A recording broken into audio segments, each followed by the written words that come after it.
Hello, friends. Good morning, and I welcome you all on your fourth session of CED Civil Engineering Destination. आज हम question solve करेंगे bending stresses के और shear stresses के। ठीक है, तो जहाँ से कल छोड़ा था वहीं से स्टार्ट करेंगे। कल क्लास नहीं हो पाई थी, थोड़ी बीच में ही प्रॉब्लम हो गई थी थोड़ी।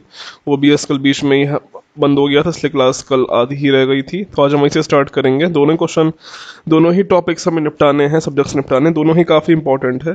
तो बिना टाइम वेस्ट करते हुए चलते हैं डायरेक्ट अपने क्वेश्चनों पे। तो ठीक है, हमारे पास ये पहला क्वेश्चन आ रहा है, ये बेंडिंग स्ट्रेस का क्वेश्चन है।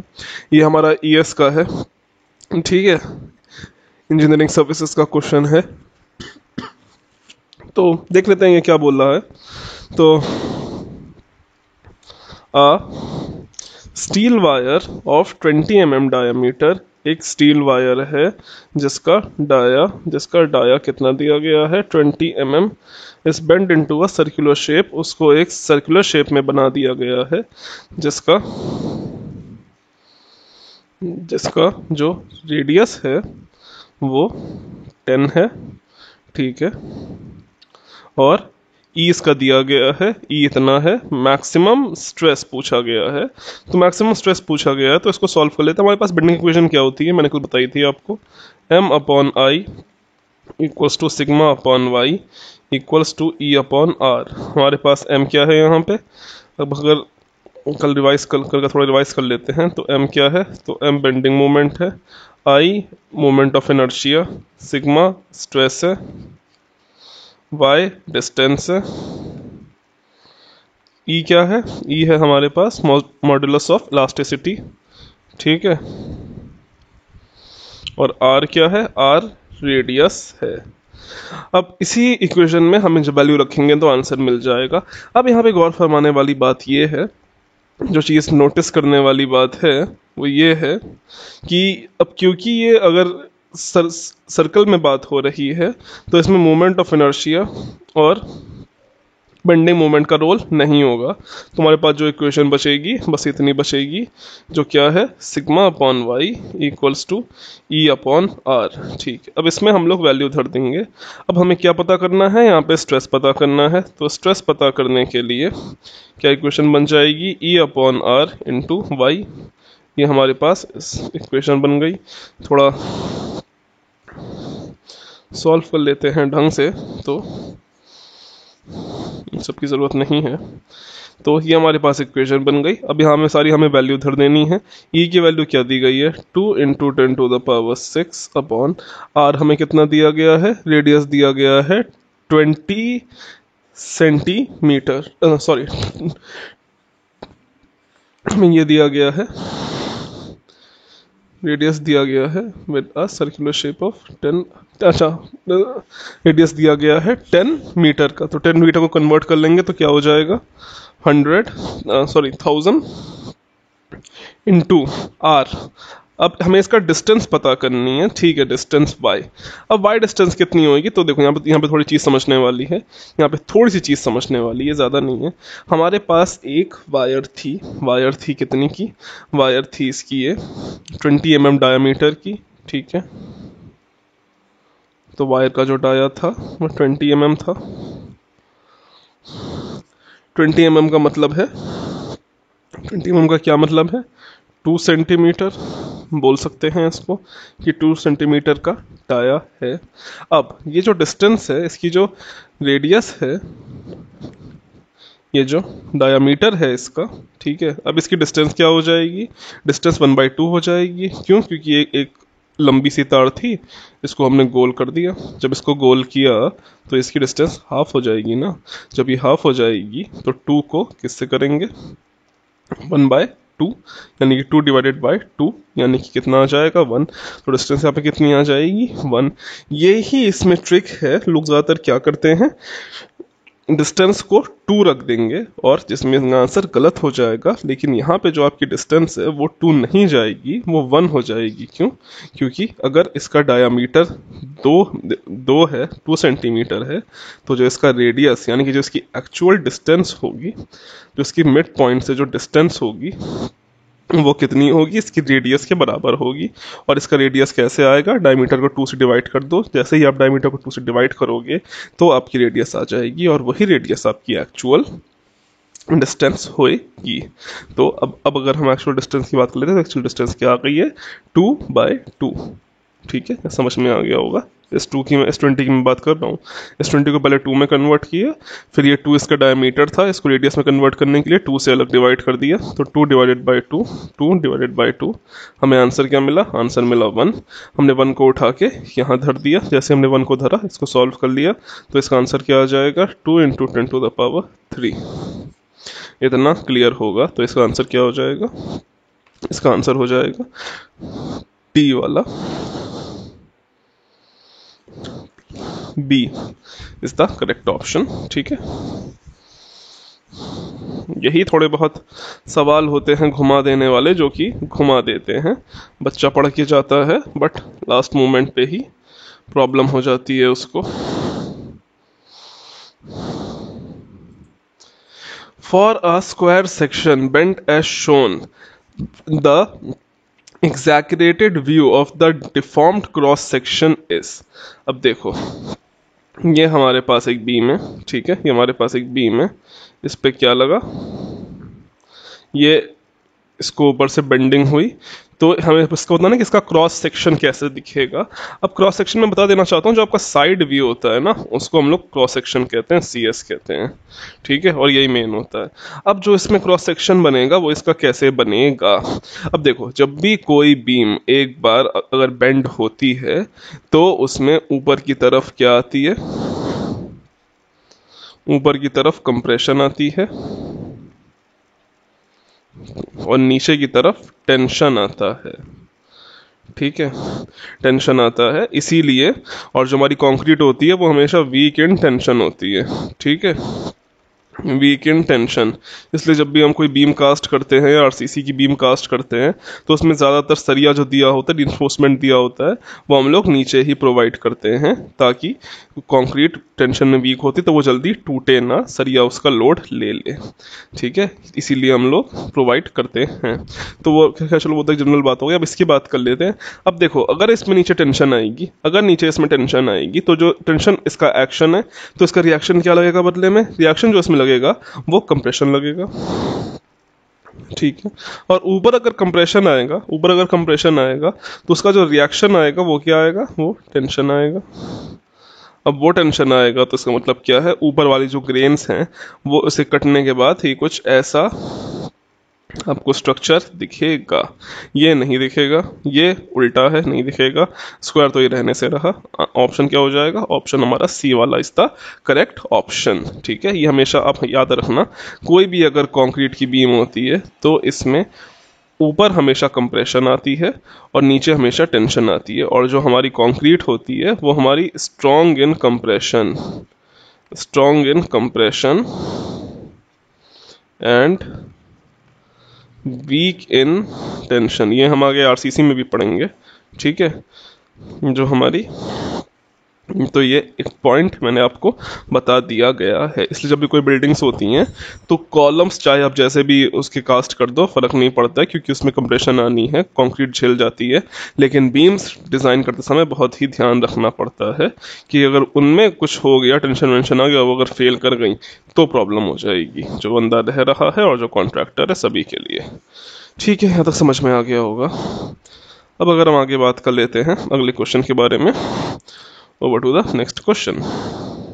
ये हमारा क्वेश्चन है, कंसीडर द फॉलोइंग स्टेटमेंट। इसमें से हमें which of the following statement are correct, सही स्टेटमेंट को चूज करना है। तो ठीक है, चूज कर देते हैं। If a beam has 2 axis of symmetry, even then shear does not coincide with the centroid। ठीक है, for a section having 1 axis of symmetry, the shear center does not coincide with the centroid but lies on the axis of symmetry. If the load passes through the shear center, there will be no bending in the cross section and no twisting। अब इसका बता देते हैं क्या होगा। तो इसका देखो पहला वाला, if a beam has two axes of symmetry, अगर इसकी टू एक्सेस ऑफ सिमेट्री है, even then shear does not coincide with centroid, ये चीज गलत है, शेयर सेंट्रॉइड से कोइंसाइड कर जाता है। For a section having one axis of symmetry the shear center does not coincide with the centroid but lies on the axis of symmetry, ये सही है। If the load passes through the shear center, then there will be only bending in the cross section and no twisting। हाँ ठीक है, तो ये दोनों आपके पॉइंट्स ठीक हैं और ये वाला आपका गलत है। पॉइंट आपका गलत क्या है, तो एक अगर बीम है, ठीक है, इसकी दो एक्सेस ऑफ सिमेट्री हैं, ठीक है, तो जो इसका शेयर सेंटर होगा वो इसके सेंट्रॉइड से कोइंसाइड नहीं करेगा। इसका सेंट्रॉइड कहीं यहाँ होना है, यहाँ से इसका शेयर सेंटर कोइंसाइड नहीं करेगा, जबकि ये गलत है। इसका जो शेयर सेंटर होता है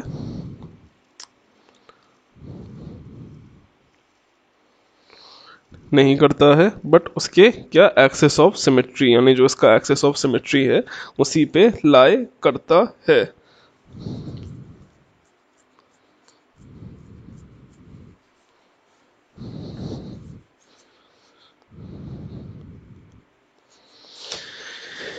इतना आपको समझ में आ गया होगा। अब बढ़ते हैं आगे क्वेश्चन की तरफ। ये थ्योरी वाले हैं, ऐसे ही क्वेश्चन आने की ज़्यादा उम्मीदें हैं।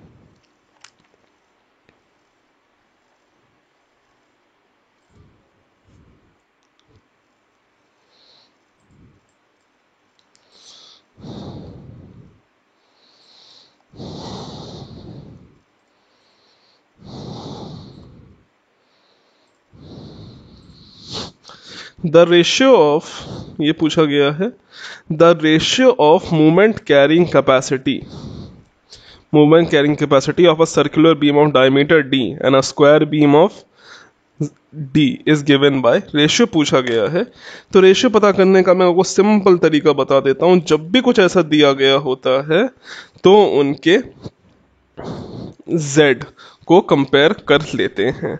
हमें कुछ नहीं कंपेयर करना है, बस इनके z को कंपेयर कर लेना है, ठीक है। z1 इक्वल्स टू z2 हम लोग कर लेंगे, जो हमारा आंसर आएगा वो हम लिख देंगे। अब दोनों का z हम लोग पता कर लेते हैं। z यानी कि मॉड्यूलस ऑफ इलास्टिसिटी,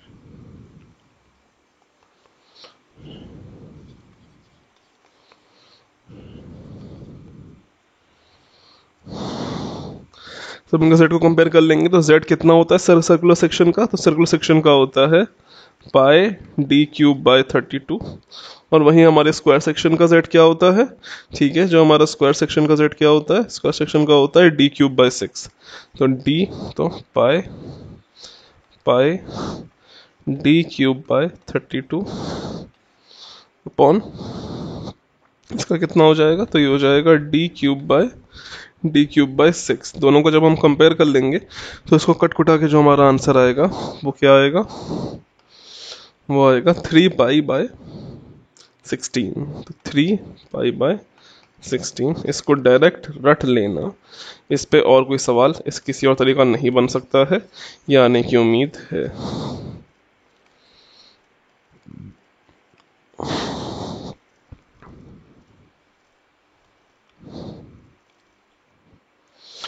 आगे assertion and reasoning. A section is preferred to be rectangle section for resisting bending moment, ठीक है। और दूसरा क्या दिया गया है, in section more than 80% of bending moment is resisted by flange only। तो क्या होगा इसका आंसर, ये दोनों ही सही हैं। A section is prefer to be rectangular section for resisting bending movement, वैसे एकदम कॉमन सेंस वाला क्वेश्चन है। बेंडिंग मूवमेंट के लिए ज़्यादातर हम जो सेक्शंस बनाते हैं वो रेक्टेंगल ही बनाते हैं, इसलिए हमारी जितनी भी बीम का होता है शेप वो भी रेक्टेंगल ही होता है, ठीक है। अब reasoning, in I section more than 80% of bending movement is registered bye flange only, ये भी सही है, ठीक है। अरे ये अच्छा मैंने ढंग से पढ़ा नहीं, एक second. I section is preferred to rectangle section by for resisting bending movement, हाँ ये एकदम सही है, ठीक है। आई सेक्शन कैसा होता है आपका? आई सेक्शन आपका ये होता है, ये आपका आई सेक्शन होता है, ठीक है। ये आपका आई सेक्शन होता है। रेक्टेंगल सेक्शन आपका ऐसे होता है। एज यू कैन सी यहाँ पे मेटल ज़्यादा है, और जैसे जैसे हम बेंडिंग से, जैसे जैसे हम न्यूट्रल एक्सिस से दूर बढ़ते जाते हैं, तो जो इसका शेयर होता है वो बढ़ता जाता है। तो यहाँ पे क्या शेयर कहाँ मैक्सिमम होता है? शेयर मैक्सिमम जो होता है, नॉमिनल शेयर जो मैक्सिमम होता है, ठीक है, नॉमिनल स्ट्रेस जो मैक्सिमम होता है वो कहाँ होता है? आउटर पार्ट्स पे मैक्सिमम होता है।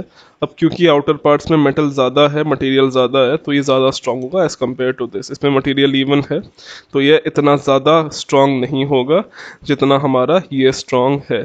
अब ध्यान देने वाली बात ये है, स्ट्रेसेस दो तरह के होते हैं, एक होता है नॉमिनल या फिर हमारा बेंडिंग स्ट्रेस हो गया, ठीक है, बेंडिंग स्ट्रेस, और दूसरा हमारा क्या होता है? दूसरा होता है हमारा शियर स्ट्रेस।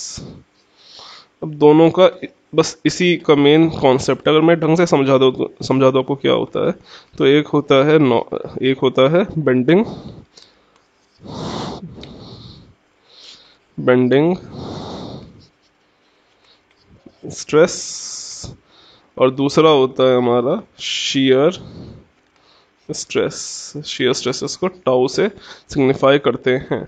अब जो हमारा बेंडिंग स्ट्रेस होता है वो हमारा मैक्सिमम कहाँ होता है? वो हमारा मैक्सिमम होता है आउटर सरफेस पे, ठीक है। जैसे जैसे आप किसी भी, मान लो ये हमारी एक बॉडी है, रेक्टेंगुलर बॉडी है,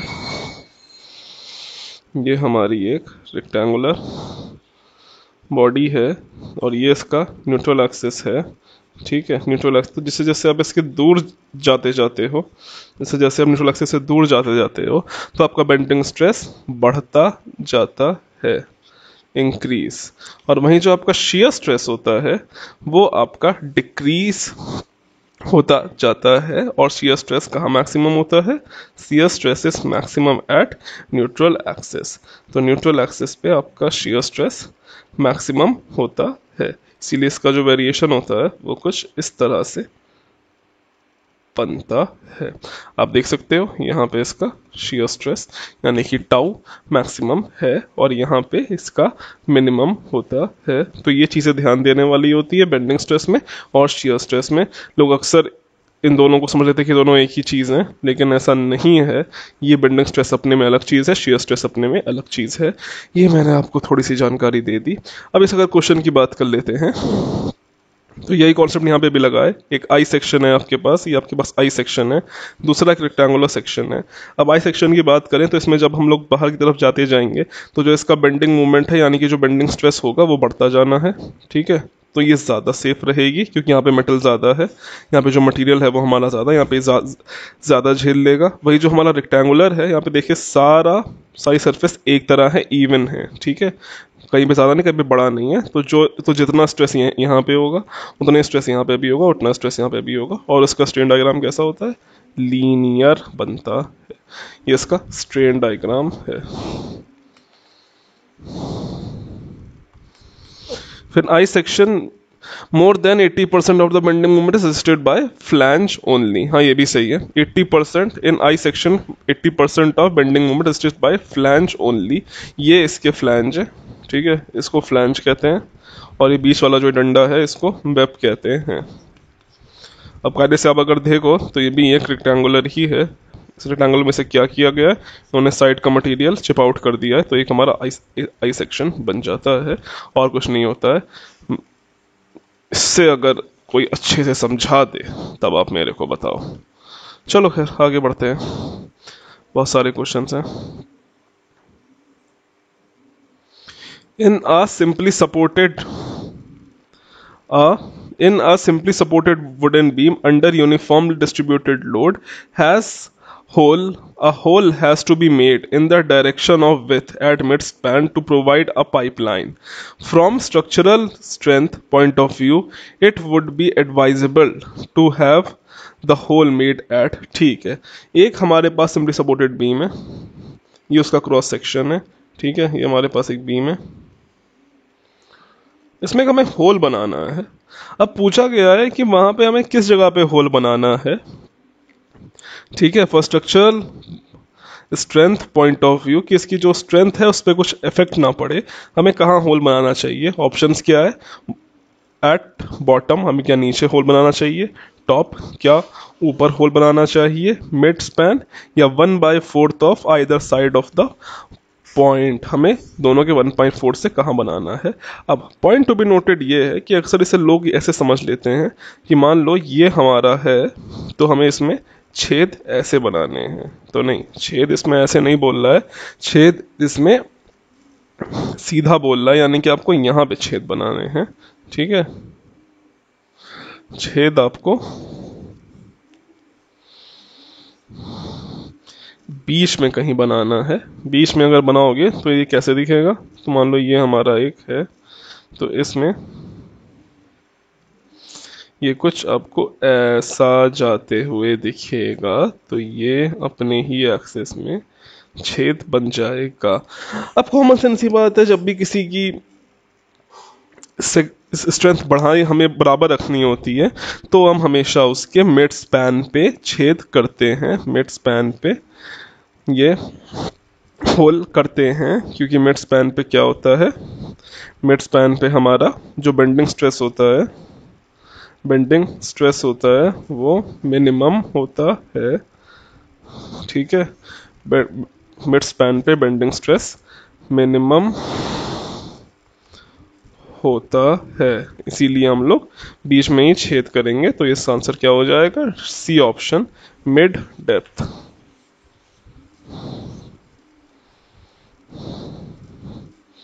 आगे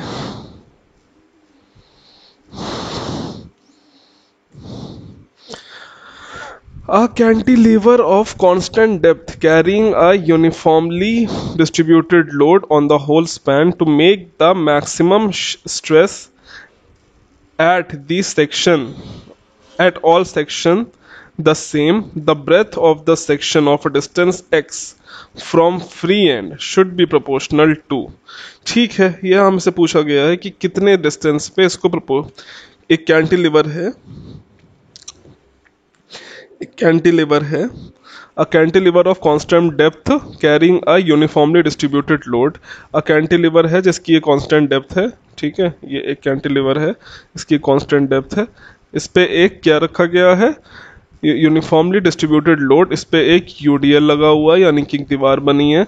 to make the maximum stress at all section the same, इसमें अगर मैक्सिमम स्ट्रेस हमको सारे सेक्शंस पे सेम करना है तो same the breadth of the section at a distance x, तो इसकी जो ब्रेथ होगी वो कितने डिस्टेंस x पे एंड से होनी चाहिए, वो किसके प्रोपोर्शनल होगी, ये हमारा क्वेश्चन है। तो इसका सॉल्व कर लेते हैं। अभी क्या हो जाएगा,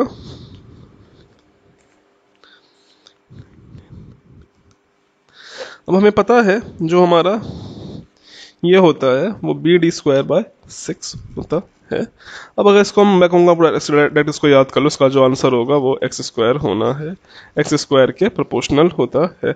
अब अगर हमको पता करना है कि x² कहाँ से आया, तो मैं आपको बता देना चाहता हूँ कि इसका x² कहाँ से आता है। तो ये x² आया, ठीक है, m कितना होता है, m होता है W/2 into x। Bending moment क्या होता है, तो W/2 x होता है, यानी कि bending moment is proportional to x।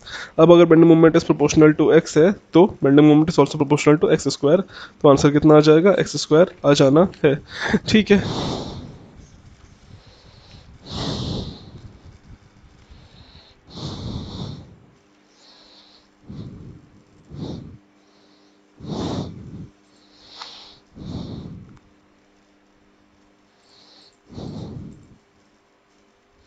A flexed beam shown in the figure is subjected to a bending moment. The strain variation without cross section, इसका strain variation पूछा गया, ये एक flexed beam है। flexed beam क्या होती है, basically fixed beam दो बीम्स का मिक्सचर होता है, इसमें इसका एक पार्ट वुड का होता है और दूसरा पार्ट किसी और मेटल यानी कि स्टील या मेटल या कुछ भी हो सकता है या एल्युमिनियम हो सकता है, और जो ऊपर वाला होगा वो नीचे वाला भी होगा, बीच में इनके वुड लगा दी जाती है। तो इसका स्ट्रेन वेरिएशन पूछा है। अब एक फॉर्मूला होता है, plane section remains plane after bending. ठीक है, ये आपने लाइन सुनी होगी। तो इस लाइन के अकॉर्डिंग जो हमारा इसका वेरिएशन किया जाता है, इसका वेरिएशन लीनियर होता है। तो इसका आंसर ना ये होगा, ये नहीं होगा। ठीक है, ये इसका स्ट्रेस है, ये इसका स्ट्रेन है, हमें स्ट्रेन की बात हो रही है, ये भी नहीं होगा। तो डी ऑप्शन होगा, ये इसका स्ट्रेस वेरिएशन है, स्ट्रेस वेरिएशन है। और वहीं ये इसका स्ट्रेन वेरिएशन है। अगर हमसे स्ट्रेस वेरिएशन पूछा जाता तो हम ये सॉल्व करके आते, लेकिन हमसे स्ट्रेन वेरिएशन पूछा गया है तो हम ये सॉल्व करेंगे, ये हमारा गलत हो जाएगा। बहुत से लोग इसको भी करेक्ट कर देते हैं और क्वेश्चन गलत हो जाता है। यही छोटे छोटे पॉइंट्स होते हैं कि बच्चा सोचता है कि मेरा पेपर बहुत अच्छा गया है, बहुत अच्छा गया है, मेरा सिलेक्शन पक्का है, लेकिन जब रिजल्ट आता है तो उसके पैरों नीचे से धरती खिसक जाती है, क्योंकि रिजल्ट सिलेक्शन उसका नहीं हुआ होता है और वो बस बैठा ही रह जाता है। तो ये कुछ छोटे मोटे पॉइंट्स हैं जिससे सिलेक्शन रुक जाता है, इसलिए क्वेश्चन को अच्छे से एक बार पढ़ लेना चाहिए।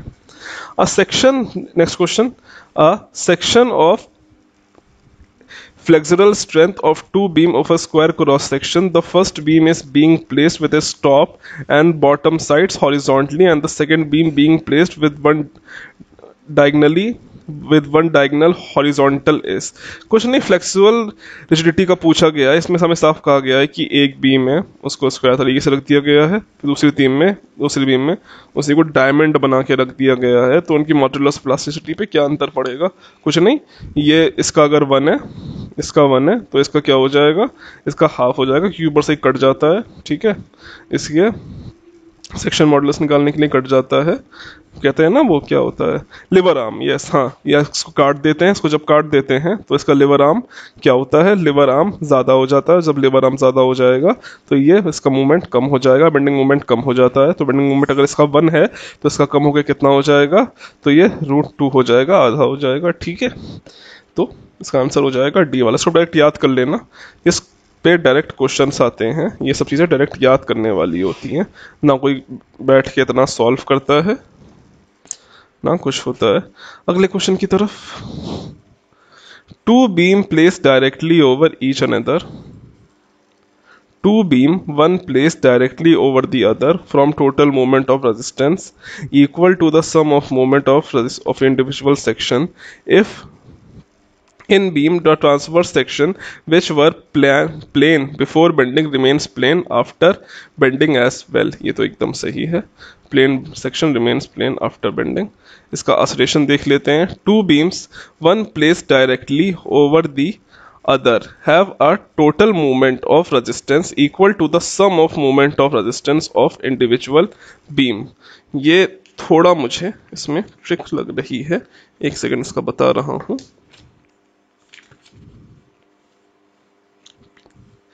देखा, इसमें ये ट्रिक है, इसका जो रीज़न है वो तो सही है।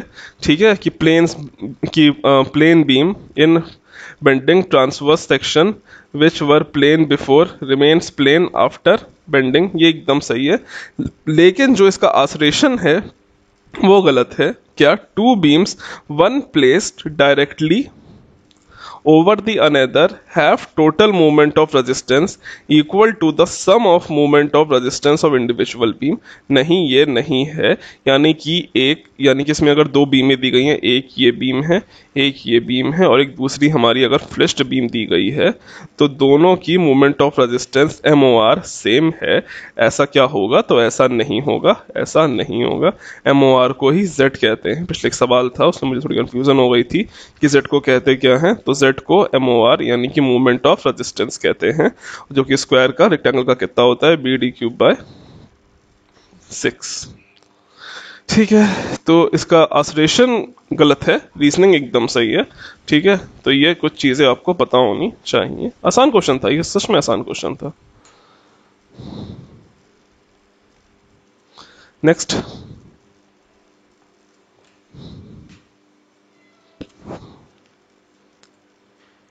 a rectangular beam A rectangular beam D beam is cut out from a cylindrical log of diameter D. The depth of the strongest beam timber. अच्छा, एक हमारे पास सर्कुलर सेक्शन है, इसमें से हमने एक रेक्टेंगुलर बीम को काटा है, ये हमने रेक्टेंगुलर बीम को काटा है। अब ये जो सर्कुलर सेक्शन था इसका डायमीटर क्या था? इसका डायमीटर D था, ठीक है। अब depth of the strongest timber would be, यानी कि इसकी डेप्थ कितनी होनी चाहिए, इसकी जो ये स्क्वायर बीम होगी इसकी हमें डेप्थ पूछा गया है, ठीक है। तो इसकी डेप्थ क्या होगी, इसको डायरेक्ट याद कर लेना, इसकी डायरेक्ट डेप्थ होती है √2/3D। ये क्वेश्चन डायरेक्ट आते हैं, ठीक है। ये सब कुछ वैल्यूज हैं, सब कुछ क्वेश्चन है जो आपको डायरेक्ट याद होने चाहिए, तभी मैं क्वेश्चन लाया हूँ ताकि आप इनको याद कर लो। ये आपको डायरेक्ट ही मिल जाएंगे, आपको डायरेक्ट टिक करके आ जाना है। कोई आपसे उम्मीद नहीं करता कि आप 30 सेकंड में 40 सेकंड में पूरा इसका डायग्राम बना के इसका प्रॉपर फॉर्मूले से सॉल्व करो, वो टाइम की बर्बादी है, इसलिए आपको डायरेक्ट याद कर लेना। अब चलते हैं आगे की तरफ। A high strength steel beer saw of 90 mm width and 0.5 mm thickness runs over a pulley of 50 mm diameter. Assuming E equals to इतना, the maximum flexural stress developed with would be. अच्छा, तो इसमें हमसे stress पूछा गया है, stress पूछा गया। अब हमारे बेंडिंग मूवमेंट का फॉर्मूला क्या होता है, बेंडिंग इक्वेशन का फॉर्मूला क्या होता है? तो जो हमारा बेंडिंग इक्वेशन का फॉर्मूला होता है वो हमने पढ़ा है M/I equals to sigma upon Y equals to E/R। ये हमने पढ़ा है, ठीक है। अब यहाँ पे गौर फरमाने वाली बात यह है कि क्या पूछा गया है, हमसे स्ट्रेस पूछा गया है। अब जब हमसे एक बार स्ट्रेस यहाँ पूछ लिया गया है तो ये सॉल्व कैसे होगा? अब इसको सॉल्व कैसे करेंगे? तो इसको सॉल्व करने के लिए ये अच्छा सवाल है। स्ट्रेस निकालने के लिए अब देखो, जब मैंने कहा आप इसको स्ट्रेस निकालेंगे तो इसका जो ये जो पार्ट होगा मोमेंट ऑफ बेंडिंग मोमेंट और मोमेंट ऑफ इनर्शिया, ये तो आने से रहा, ठीक है, क्योंकि इसमें नहीं आएगा। तो हमारे पास जो फॉर्मूला क्या बनेगा, हमारे पास अगर जो फॉर्मूला बनेगा वो बन जाएगा स्ट्रेस इक्वल्स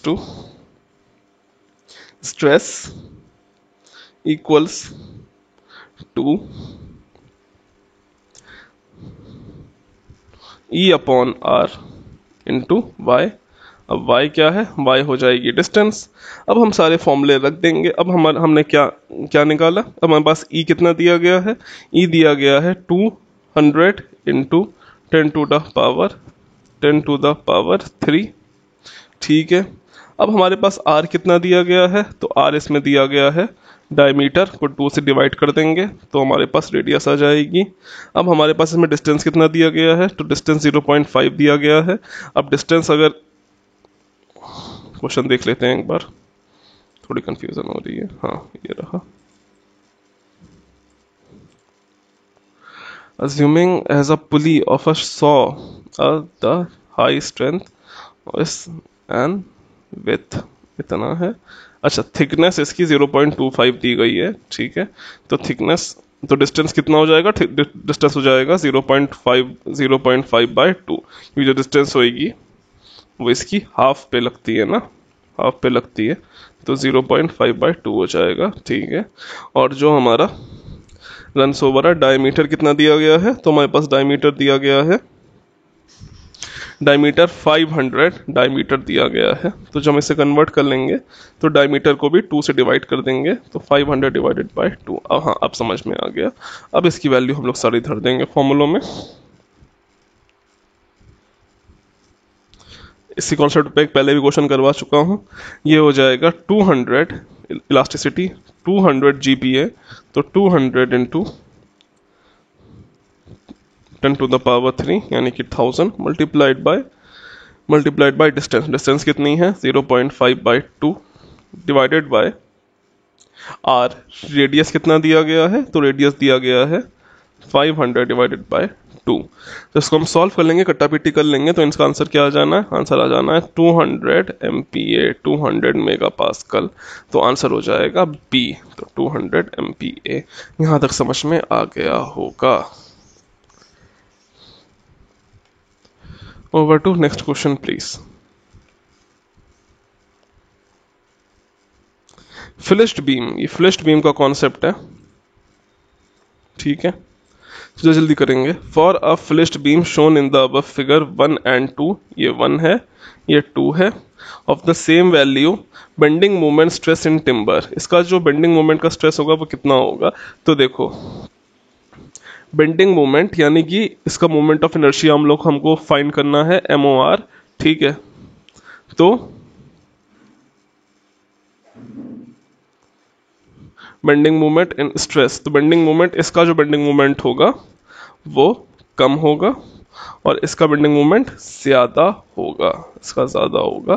तो 1 इज ग्रेटर दैन 2, ये याद कर लेना, ये बहुत ही फेवरेट क्वेश्चन है। देखो सेम ही है, ठीक है। मैंने आपको समझाया था ना कि जैसे जैसे हम न्यूट्रल एक्सिस से दूर चलते जाते हैं, जो इसका बेंडिंग स्ट्रेस होता है वो इंक्रीज होता जाता है, ठीक है। सॉरी, बेंडिंग स्ट्रेस इंक्रीज, हाँ यस, बेंडिंग स्ट्रेस इंक्रीज होता जाता है, इसलिए यहाँ पे ज़्यादा मेटल है, तो ये क्या है, ये स्टील है।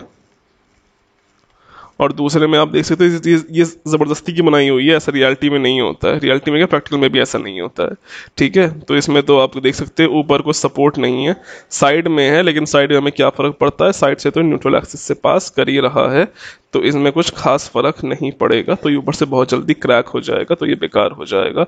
इसलिए कभी आपने अगर रेलवेज के ब्रिज देखे होंगे या रेलवेज के पुल्स देखे होंगे पहले, जो बहुत पहले चलते थे, ठीक है, अंग्रेज़ों के ज़माने के, तो उसमें फ्लैश्ड बीम के कॉन्सेप्ट यूज होते हैं, आपको आज भी दिख जाएंगे। बीच में एक लकड़ी लगी होती है, ठीक है।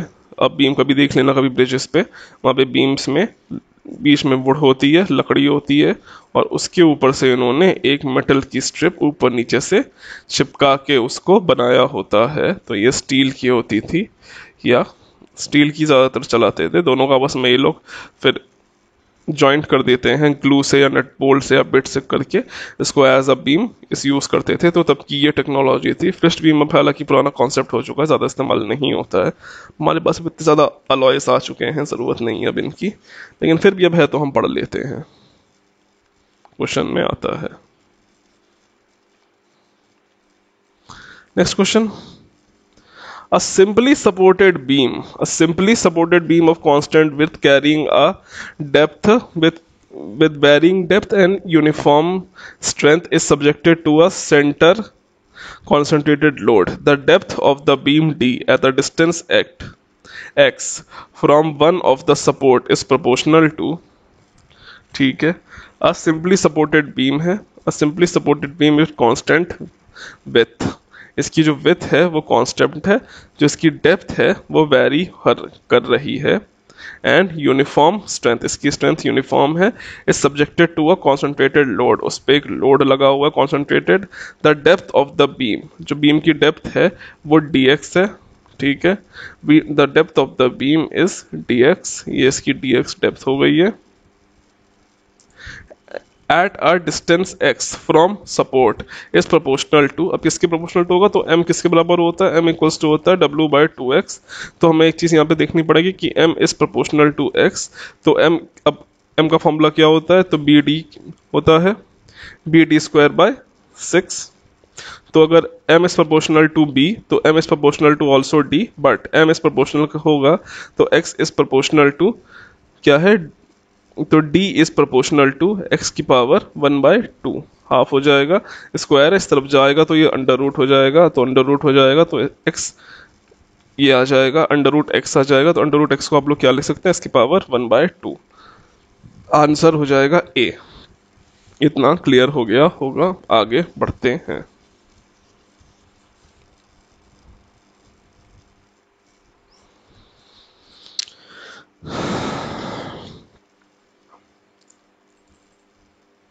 A mild steel flat of width 120 mm thick, 120 mm and thickness 10 mm is bent into an arc of circle of radius 10 by applying pure moment m.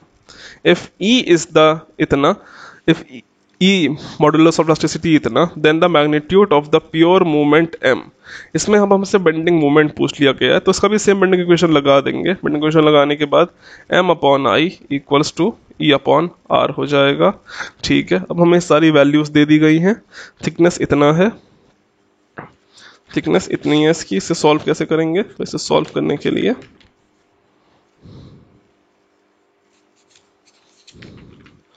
इसको सॉल्व करने के लिए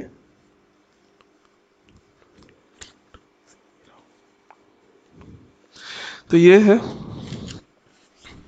ठीक है, अब इसको अगर इसका m निकाल लेंगे, m के टर्म्स में इसको निकाल लेंगे, तो m की टर्म्स में ये क्या आ जाना है? m की टर्म्स में ये आ जाना है m equals to E I upon R, E I upon R. ठीक है, अब मोमेंट ऑफ इनर्शिया कितना होता है? Moment of inertia of rectangle कितना होता है? तो बी डी क्यूब बाय 12 होता है। ठीक है, अब यहाँ पे हम लोग धर देंगे, तो E into B D cube by 12 upon R, radius जो दी गई है। अब इसको हम लोग सॉल्व कर लेते हैं अच्छे से। तो एक बार सॉल्व करने के बाद सारी मुझे वैल्यूज देखनी पड़ेंगी, एक सेकेंड। तो इसको E into B D, E into B D cube by 12 upon R. E हमारे पास कितना दिया गया है?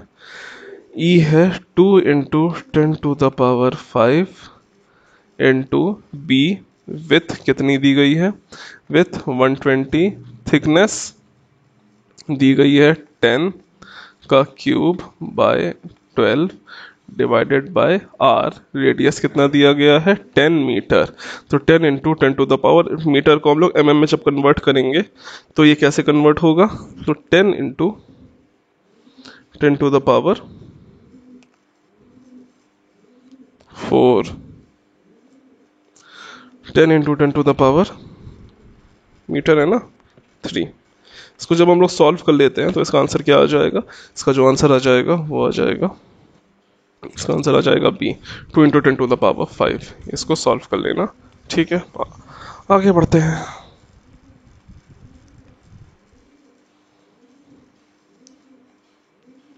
देखो सेम वही क्वेश्चन, अब दूसरा वाला आ गया। अ टिम्बर ऑफ इतना ये as a depth and a timber of a timber beam of 10 mm width and 200 mm depth is reinforced with two steel plates of 100 mm width and 5 mm thickness as shown in the figure. Which one of the following statement is correct and are the same value bending stress in timber? ठीक है, ये भी हमारा finished beam का concept लगा है। इस पे जो हमने किया था MR1 is greater than MR2, उसी पे कॉन्सेप्ट होना है। अब इसका ऑप्शंस तो मैं नहीं लाया हूँ, मैं इसकी फ़ोटो नहीं खींच पाया, तो मैं आपको बता देता हूँ इसका आंसर क्या होगा। इसका जो आंसर होगा वो होगा, इसके जो ऑप्शंस है वो है moment of resistance in figure 1 will be more then in figure 2, MOR in 1 is greater than MOR 2।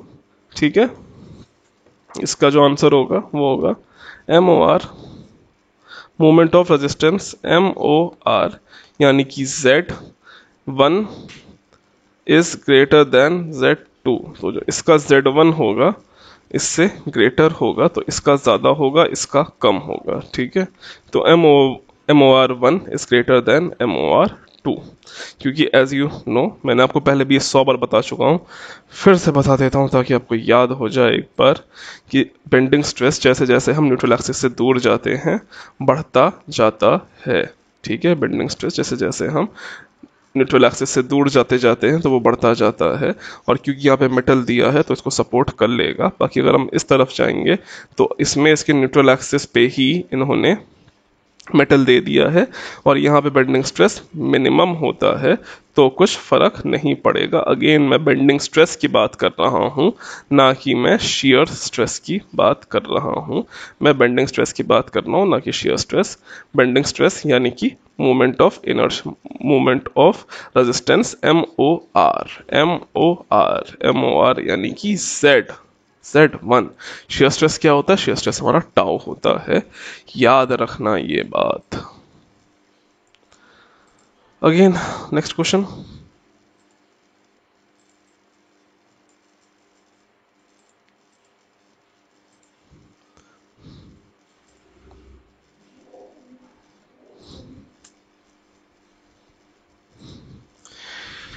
In the case of square beam subjected to a couple about x axis, it is advisable to cut off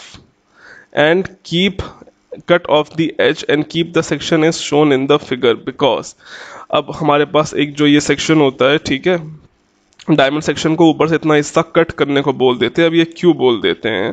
तो इसके पीछे देखो simple सा reason ये है, जो हमारी लेवर arm होती है उसको ज्यादा करने के लिए, वो उसको बढ़ाने के लिए बोलते हैं। जब ये हमारा लिवर आर्म इसमें, जब इसको हम काट देंगे तो यहाँ की जो हमारी लिवर आर्म होती है ये कम हो जाती है। अगर इसका लिवर आर्म कम हो जाता है तो इसका जो बेंडिंग स्ट्रेस बढ़ जाता है। इसका आंसर क्या होगा? आंसर बता देता हूँ।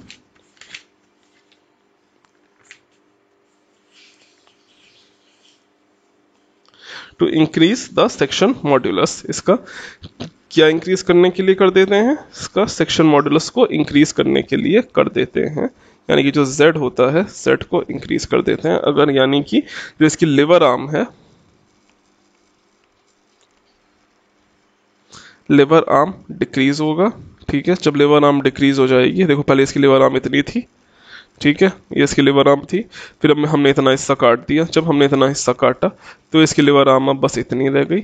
अब जब इतनी लिवर आर्म रह गई तो इसको कम कर दिया हमने। अब जब लिवर आर्म को कम कर दिया तो इसका जो Z होगा, Z इसका बढ़ जाएगा, तो इसका सेक्शन मॉड्यूलस इंक्रीज हो जाएगा। इतना आपको पता होना चाहिए। ऐसे बचकाने सवाल भी आते हैं, हद है।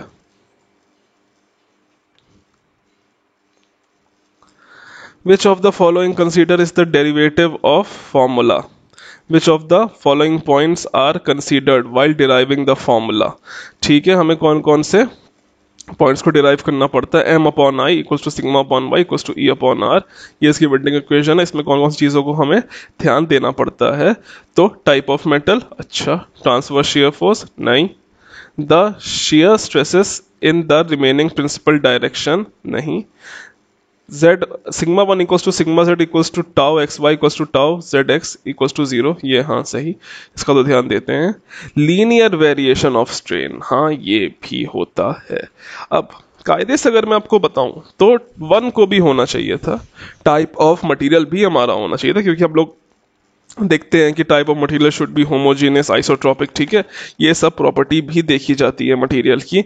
लेकिन इन्होंने इसको नहीं कंसीडर किया है, 1 ऑप्शन में नहीं है, तो हम ऑप्शन लेके चलेंगे 4 and 5, ठीक है, हम लेके चलेंगे 4 and 5। लेकिन अगर 1 भी ऑप्शन में होता तो हमारा आंसर होता 1, 4, 5। अब ऐसा कोई ऑप्शन नहीं है तो हमें एक ऑप्शन को सिलेक्ट करना ही है, तो जो मोस्ट प्रेफर ऑप्शन होगा वो होगा 4 and 5, यानी कि C option is the right answer, ठीक है। Over to the next question.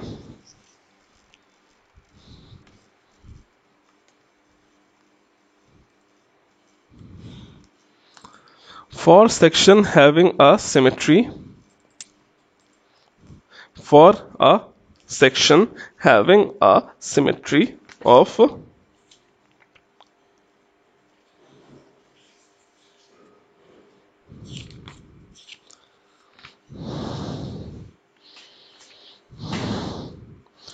for a section,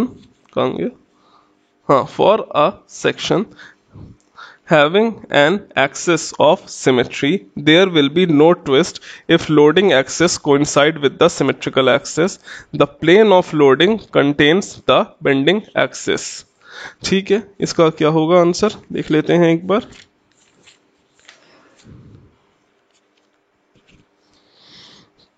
For bending without twisting, plane of loading must contain one of the principal center axis of the section. In case of section is having a plane of symmetry, the symmetrical plane contains the principal central axis. Thus, assertion is correct. The bending axis will be perpendicular to the section, hence reason is wrong.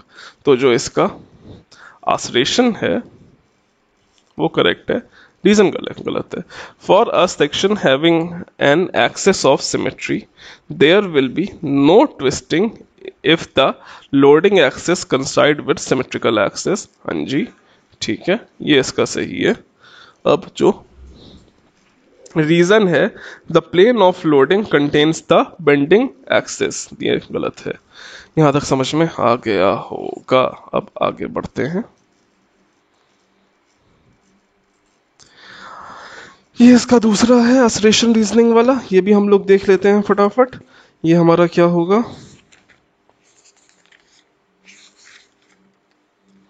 ये हमारा क्या होगा, अब इसका भी हम लोग देख लेते हैं फटाफट.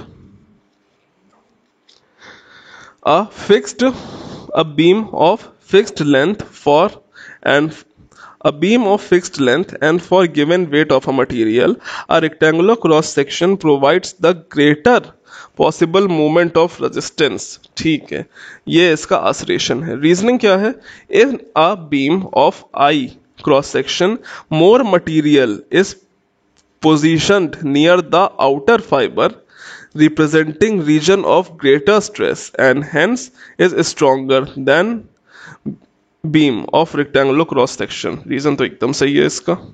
अब देख लेते हैं. तो 30 वाला इसमें हमारा जो इसका आसरेशन है वो रॉन्ग है. मैंने आपको कहा था, देखा कितने एक ही चीज पे घुमा फिरा के क्वेश्चंस आ रहे हैं, कहीं बाहर से नहीं आ रहे हैं. A beam of fixed length and for a given weight of material a rectangular cross section provided the greatest possible moment of resistance. नहीं, ये रेक्टेंगुलर नहीं देता है. मैक्सिमम कौन देता है, मैक्सिमम हमारा आई सेक्शन देता है. इसीलिए आई सेक्शन बहुत ही ज़्यादा प्रेफर किया जाता है. कभी आपने अगर टनलिंग प्रोजेक्ट में काम किया हो तो हम पहले हम रेक्टेंगुलर यूज़ करते थे, अब हमसे चेंज करके हम आई सेक्शन में यूज़ करते हैं. ठीक है, तो बता दिया है. अगले पे चलते हैं. Let's move to the next point. The strength of the beam does not depend upon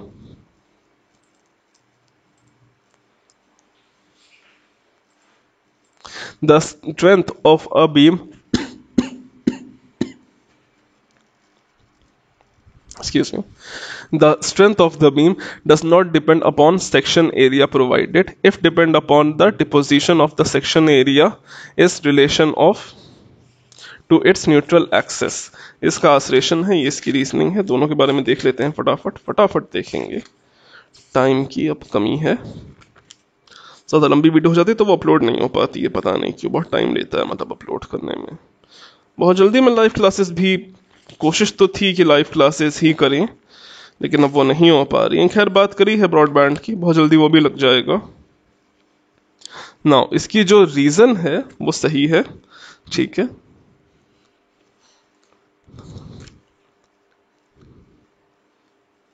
इसका जो रीजन है वो सही है लेकिन आसरेशन गलत है.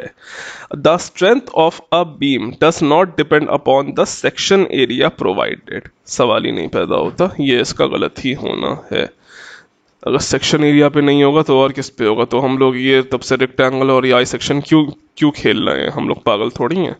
तो ये तो गलत होगा. Reason it depends upon disposition of the section area of the beam in relation to its neutral axis. हाँ ठीक है, अगर न्यूट्रल एक्सिस के हिसाब से हम लोग डिपेंड करता है, इसकी स्ट्रेंथ डिपेंड करती है. न्यूट्रल एक्सिस ऊपर है कि नीचे है कि मिड पे है कि कहाँ पे है. ठीक है, next please.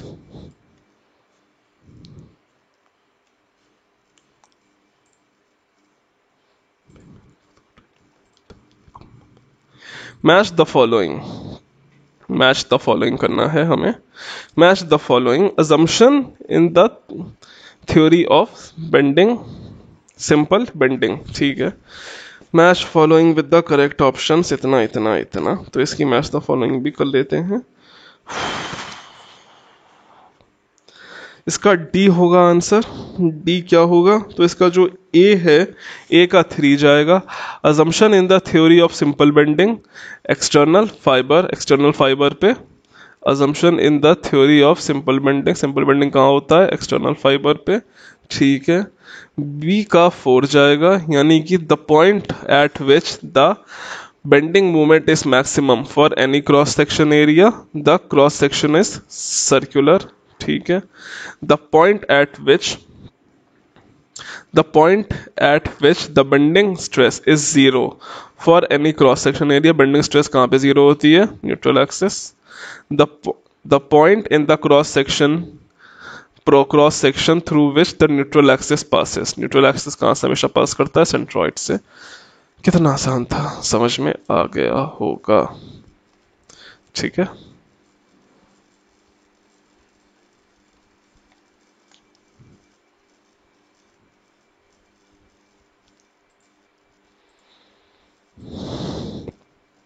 Consider the following statement based on theory of bending, ठीक है।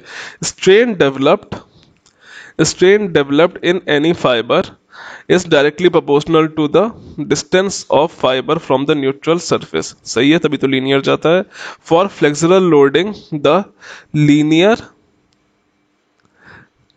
Linear elastic action of neutral axis passing through the centroid of cross section, ये भी सही है, ठीक है। The assumption of the plane cross section remains plane with not holding with good during in elastic section, नहीं, ये हमेशा पे वैलिड होता है। Instance in which the neutral axis does not passes through the center of a cross section included a homogeneous symmetrical is with respect to neutral axis subjected to a inelastic action, गलत। पहले के 1 2 हमारा सही, तीसरा चौथा गलत है, ठीक है। अगले पे बात करते हैं, फटाफट चलते हैं।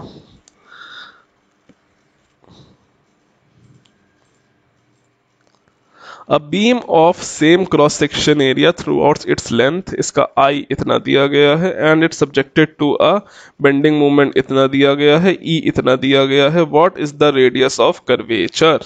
Radius of curvature of which the beam is bent into a form of a circular arc in a circle. तो बेंडिंग इक्वेशन लगा देना, m upon I equals to sigma upon y equals to E upon R। यहाँ पे गौर फरमाने वाली बात ये है, ना इन्होंने यहाँ पे डिस्टेंस दी गई है, ना यहाँ पे बेंडिंग स्ट्रेस दिया गया है, तो हम इसको हटा देंगे। इसके बदले बस हमारा क्या रहेगा, तो m upon I equals to E upon R. यहाँ पे हमसे r पूछा गया है, तो r के टर्म्स में ये फॉर्मूला क्या बन जाएगा, तो r के टर्म्स में ये फॉर्मूला बन जाएगा, तो ये ई आई अपॉन m, ठीक है, ई आई अपॉन एम का फॉर्मूला बन जाएगा आर के टर्म्स में। अब हमें ई दिया गया है, 2 into 10 to the power 5, I भी दिया गया है 1, 2 into 10 to the power 5 into I 1 into 10 to the power 8 divided by M. Moment कितना दिया गया है, बेंडिंग मोमेंट दिया गया है 40 किलो न्यूटन, तो 40 को चेंज कर लेना 1000 से, कट्टा पिट्टी मचा देना, आंसर आ जाएगा बी। कितना आसान क्वेश्चन है, देखो एक बेंडिंग इक्वेशन से कितने सारी चीजें, पूरा मतलब इसी पे ही बेस्ड है, इसके अलावा कुछ है ही नहीं इसके अलावा, ठीक है। अगला क्वेश्चन आई थिंक यहां से कल कर चुके थे, नहीं ये नहीं किया था। 20 centimetre long rod of uniform cross section, a 20 centimeter has long rod of uniform cross section, ये बहुत लंबा ये नहीं आने वाला, इसको छोड़ देते हैं, लंबा ये नहीं आने वाला।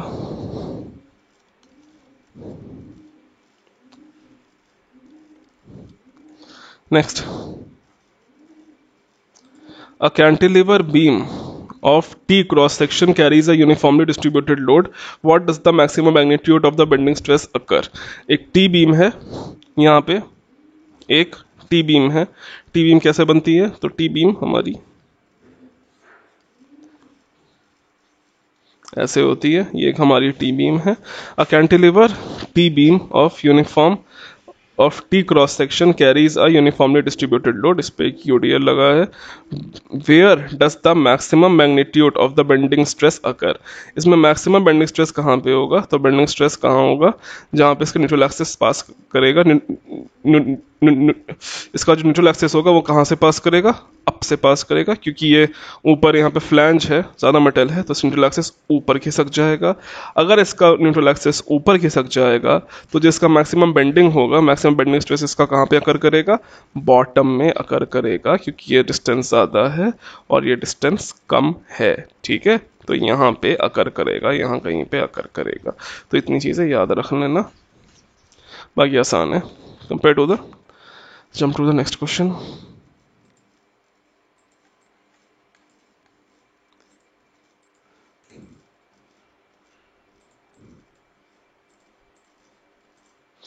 A beam is made of two identical metal flanges soldered together. What is the ratio of stiffness of the beam to which two flanges not soldered which act independently? Independently act कैसे करेंगे? यानी कि दो beam है, फ्लिश्ड beam है एक, ठीक है, हमारे पास एक फ्लिश्ड बीम है और बीम,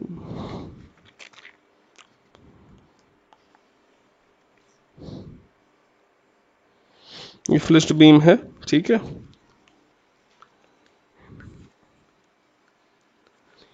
तो इसका आंसर हो जाएगा 8 हो जाएगा. ठीक है, इसको डायरेक्ट आप लोग याद कर लेना, BD³/12 स्टिफनेस का फॉर्मूला करके याद होगा, किया जाएगा. इसको डायरेक्ट याद कर लेना, इसका जो आंसर होगा वो 8 हो जाएगा. चलो नेक्स्ट क्वेश्चन की तरफ चलते हैं फटाफट.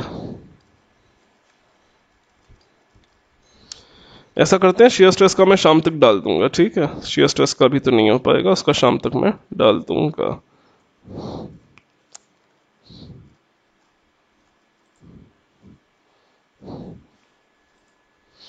A square beam laid flat in is then rotated in such a way that one of its diagonal become horizontal. What is movement? How is movement capacity affected? यानी कि पहले एक स्क्वायर था, स्क्वायर को पहले फिर स्क्वायर था, square का पहले फिर एक डायमंड सेक्शन में जेड में बना दिया गया. तो इसका कैसे अफेक्ट करेगा? तो इसका क्या होगा? Decrease by 0.29.27%. इंक्रीज नहीं होगा, ना इंक्रीज बाय इतना होगा, ना डिक्रीज होगा. हमें अक्सर ये पढ़ाया जाता है, लेकिन इस केस में ये नहीं होना है. इस केस में जो इसका सोल्यूशन होगा वो सी वाला ऑप्शन होना है. Very good. Next, a steel beam is placed by corresponding aluminium beam of same cross section, shape and dimension, and it is subjected to same loading. The maximum bending stress will be, क्या होगा?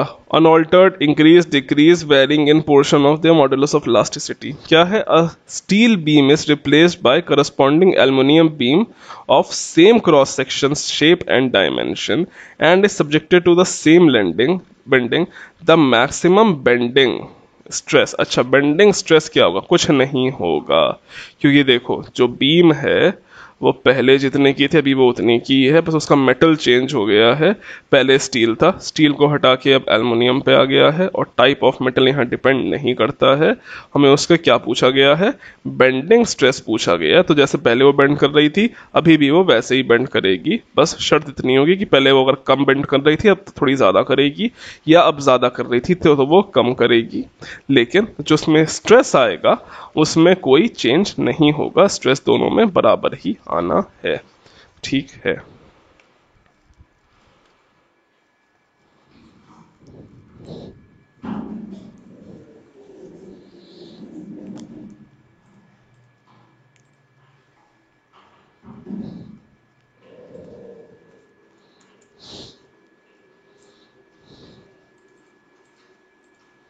Consider the following statement of rectangular cross section and uniform flexibility EI is subjected to pure bending. Pure bending का case है, the bending strain have the maximum magnitude at the top and bottom of the cross section. हाँ ठीक है, पढ़ाया है हमने कि maximum bending stress कहाँ होता है, टॉप एंड बॉटम पे होता है, ठीक है.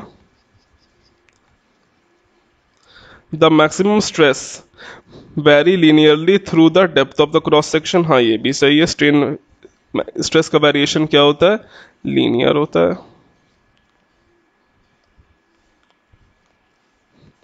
The bending stress very parabolically through the depth of cross section. नहीं, ये नहीं होता है, बेंडिंग स्ट्रेस नहीं, शियर स्ट्रेस होता है.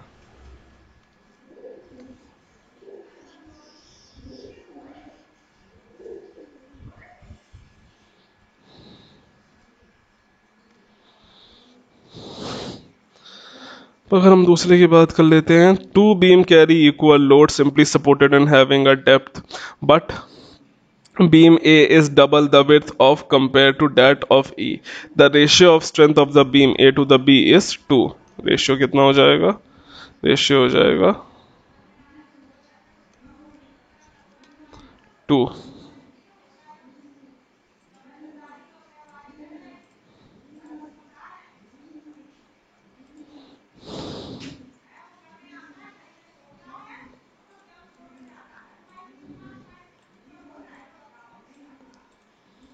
Out of the two beam of the same material and same cross section area, one is of circular cross section and the other is of square cross section.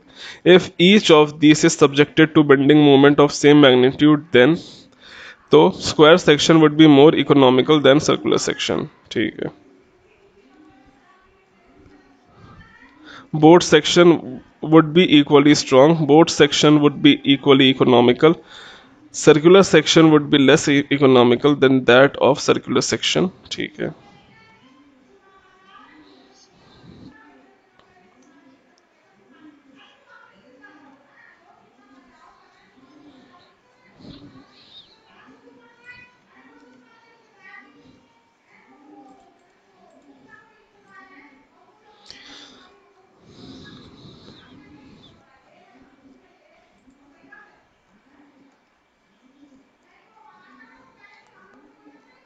ठीक है, इतने सवाल कल हो गए थे.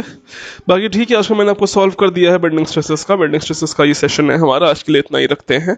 बाकी शियर स्ट्रेसेस का भी देखिए, मैं शाम तक अपलोड कर दूंगा, आज रात तक वो भी अपलोड हो जाएगा. ठीक है.